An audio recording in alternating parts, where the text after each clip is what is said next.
హైదరాబాద్ రోడ్లపై నరకం. ఎక్కడికక్కడ రోడ్లను తవ్వేసి వాటిని అలాగే వదిలేశారు. కేబుల్స్, పైపుల కోసం గుంతలు తవ్విన కాంట్రాక్టర్లు వాటిని మళ్లీ పూర్తిగా పూడ్చకుండా ఇష్టం వచ్చినట్టుగా పనులను చేయడంతో ప్రయాణికులు నానా ఇబ్బందులు పడుతూ ఉన్నారు. దీంతో ఏకంగా మంత్రి కేటీఆర్ రంగంలోకి దిగారు.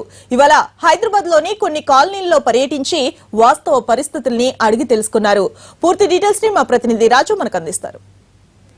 హైదరాబాద్ లో ఏదైతే రోడ్ల పరిస్థితి కావచ్చు, డ్రైనేజ్ విషయంలో మంత్రి కేటీఆర్ ఆకస్మికంగా తనిఖీలు చేస్తున్నారు. ప్రస్తుతం జిహెచ్ఎంసీ నుంచి బయలుదేరినటువంటి కేటీఆర్ శ్రీనగర్ కాలనీలోకి ఎంటర్ అయ్యారు. ఇక్కడ ఉన్నటువంటి దుర్గంధమైనటువంటి పరిస్థితిని ఆయన చూసి ఆవేదన వ్యక్తం చేస్తున్నటువంటి పరిస్థితి. అధికారులందరినీ కూడా ఆయన నిలదీస్తున్నారు. ఏంటి పరిస్థితి, ఎందుకోసం ఇంత దారుణంగా ఉంది, ఇదంతా కూడా పెద్ద ఎత్తున దుర్గంధం వస్తున్నటువంటి పరిస్థితి, ఎందుకోసం కోఆర్డినేషన్ లేదు. ఒకవైపు రోడ్లు కూడా మనం చూడొచ్చు, రోడ్లన్నీ కూడా మొత్తం ఎక్కడికక్కడ తవ్వేశారు. దాన్ని ఇవంటే ఇక్కడ నుంచి డ్రైనేజ్ వెళ్తున్నటువంటి పరిస్థితి. ఆ డ్రైనేజ్ కూడా ఎటువంటి జాగ్రత్తలు తీసుకోలేదు. రాత్రికి రాత్రి కొంత చదును చేసినట్లు కూడా తెలుస్తుంది. అయితే పక్కనే ఉన్నటువంటి చెత్తను ఇప్పటికిప్పుడు తొలగించుతుండడం ఆయన కేటీఆర్ దృష్టికి వచ్చింది. దాంతో అక్కడ పనిచేస్తున్నటువంటి వర్కర్స్ని కూడా ఆయన నిలదీసే ప్రయత్నం చేశారు.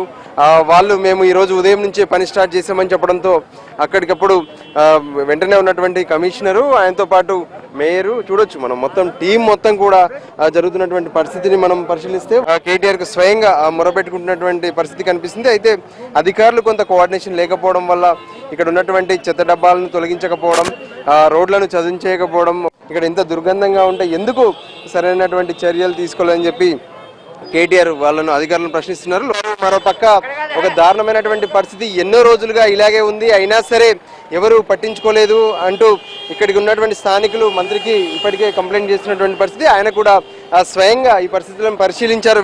ఈ పరిస్థితులను చూశారు. వీటిపై వెంటనే చర్యలు తీసుకోవాలని, బాధ్యులపై కూడా ఖచ్చితంగా వాళ్ళను కొంత చర్యలు తీసుకునే అవకాశం కూడా స్పష్టంగా కనిపిస్తుంది. కెమెరా పర్సన్ యాదగిరితో రాజు, ఎన్టీవీ.